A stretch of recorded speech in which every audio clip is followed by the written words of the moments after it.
Next is law of refraction. देखें जरा, law of refraction of light.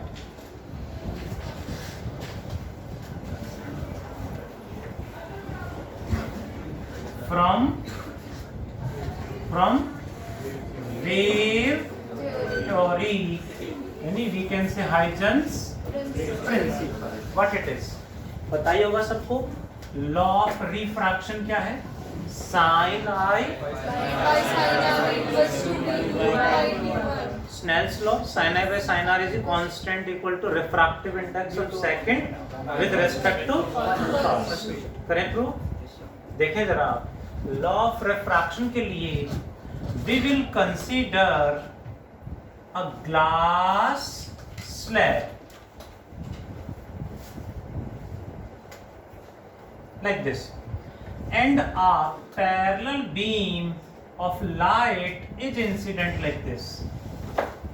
Parallel wave light is incident. What is incident wave front? Incident wave front क्या होगा जी? जो light सबसे पहले strike करेगी वहां परपेंडिकुलर ड्रॉ कर दो. लाइट पे परपेंडिकुलर ड्रॉ करेंगे तो वो ऐसे आएगा like this. This is known as incident wave front. क्योंकि वेव फ्रंट तो ऐसे आ रहा है, लाइट ऐसे आ रही है beam, and wave front is coming like this. जो लाइट सबसे पहले इंसिडेंट करेगी वहां हमने वेव फ्रंट ड्रॉ किया, परपेंडिकुलर ड्रॉ किया, नेम्ड इंसिडेंट वेव फ्रंट. यहां सरफेस पे परपेंडिकुलर ड्रॉ करते हैं. What is this? Angle of incidence when light travels from air to glass, यानी rare to light bends towards normal, यानी ऐसे जा रही थी, इधर बेंड हो जाएगी, बेंड होके ऐसे आ जाएगी. What is this? Angle of refraction. Clear? Next, what is refracted wave front? जो लाइट सबसे लास्ट में स्ट्राइक करेगी यहाँ पे, यहाँ जब ये लाइट यहाँ पहुंचेगी तब ये लाइट आगे जा चुकी होगी. यहाँ से जो लाइट सबसे लास्ट में स्ट्राइक करेगी वहां से बाकी जो लाइट उस पे परपेंडिकुलर ड्रॉ करेंगे इस पे, तो ये बन जाएगा रिफ्रैक्टेड वेव फ्रंट. एंड यहाँ नॉर्मल ड्रॉ करेंगे तो ये angle of incidence, light again becomes towards normal, ये आर के इक्वल हो जाएगा. ये पैरेलल बीम थी, पैरेलल बीम ही मीडियम में एंटर कर जाएगी. What we have to prove? Angle made by incident wave front with the surface must be equal to angle made by refracted wave front with the surface.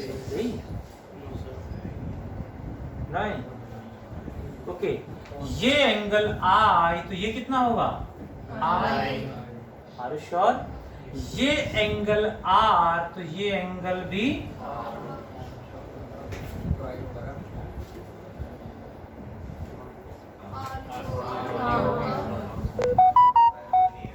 Are ही तो होगा.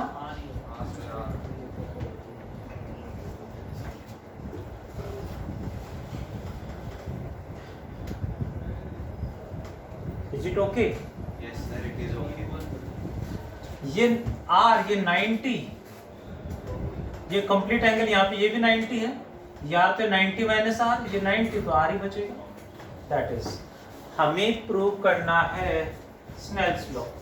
Taking LHS of Snell's law, that is sin I by sin R. What is sin I?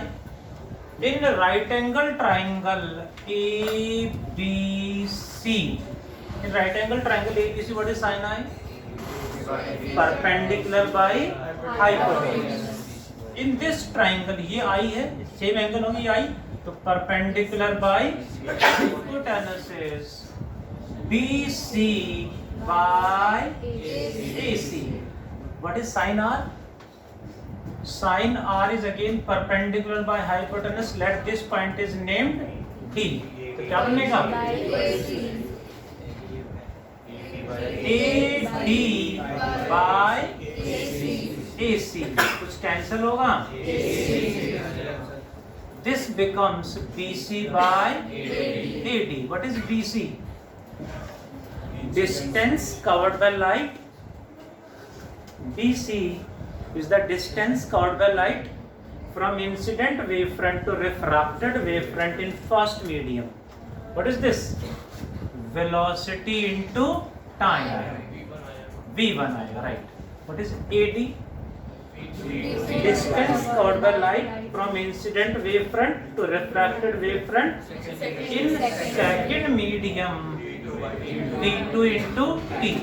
अभी last derivation में हमने लिखा था कोई भी light रे वी कैन टेक, ये दोनों नहीं, बीच में हमने कोई लाइट रे यहाँ पे इमेजिन कर ली, ऐसे ऐसे आ जाएगी, इसका भी time taken must be same. Time taken from incident to refracted must be same. तभी तो सेम फेज में होंगे. वेव फ्रंट का मतलब क्या? जहाँ पार्टिकल सेम फेज में हो, तो सेम फेज में यहाँ थे, यहाँ भी सेम फेज में हो, तो ये वेव फ्रंट है. सो टाइम टेकन भी सेम ही होगा. Okay, what? So it can be written as V1 by V2. What is V1? Velocity of light in first medium by V2 is velocity of light in second medium. This ratio is a universal constant. This ratio is a universal constant for every pair of media. हमेशा constant रहेगा. This constant is known as refractive index of second with respect to second.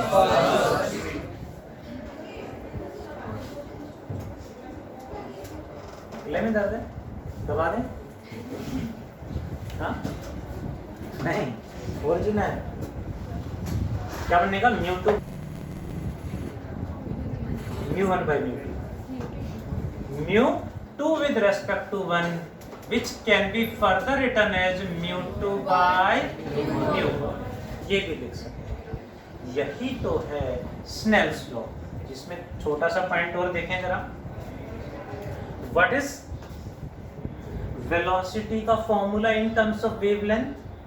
Velocity of light c equal to nu lambda. Velocity का formula होता है frequency into wavelength. v1 क्या होगा? Nu lambda 1 and v2 nu lambda 2. When light travels from one medium to another medium, frequency must be same. So frequency same है, frequency must be same. That's why get cancelled. It becomes also equal to lambda 1 by lambda 2. यही हमने वहाँ पे सारे फॉर्मूले लिखे थे law of refraction में. sin r by sin r is equal to mu 2 by mu 1, also equal to v1 by v2, also equal to lambda 1 by lambda 2. Rare से डेंसर में जाएंगे तो we can easily prove कि light bend towards normal. Easily we can prove. When light travels from rare to denser, it bends towards normal. Velocity बढ़ेगी या कम होगी? Frequency same होगी. Velocity will decrease. देखें जरा, एडिशनल पॉइंट है. If light travels from rare medium to denser medium, क्या होगा? it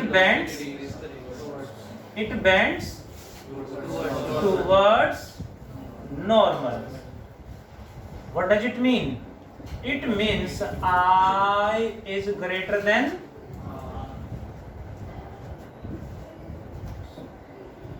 क्या आएगा? ग्रेटर देन, इक्वल टू और less than. Towards normal bend हो रही है। आई इज ग्रेटर देन, बहुत बढ़िया। आई ग्रेटर देन आर है तो sine i is also greater than sine r. Obviously, I greater than R, then sin I greater than sin R. We can write sin I by sin R greater than R इधर ले आए ना, तो उधर तो 1 बचेगा, 0 1. Sin I by sin R is greater than 1. What is sin I by sin R? V1 by V2 और V2 by V1. It's greater than 1 का मतलब V1 greater than V2. What does it mean? Light when travel from rarer to denser, velocity in second medium is less than first medium. Velocity increase कर जाएगी। छोटा सा additional explanation है, board exam में question आया, diagram given था, light is incident from the denser side, यहां से इंसिडेंट करा दिया, proof law of refraction. Same है, बस ध्यान रखना है एरो इधर लगा देंगे, दैट्स ऑल। एरो इधर हो जाएगी, आई बन जाएगा, उधर आर आ जाएगा।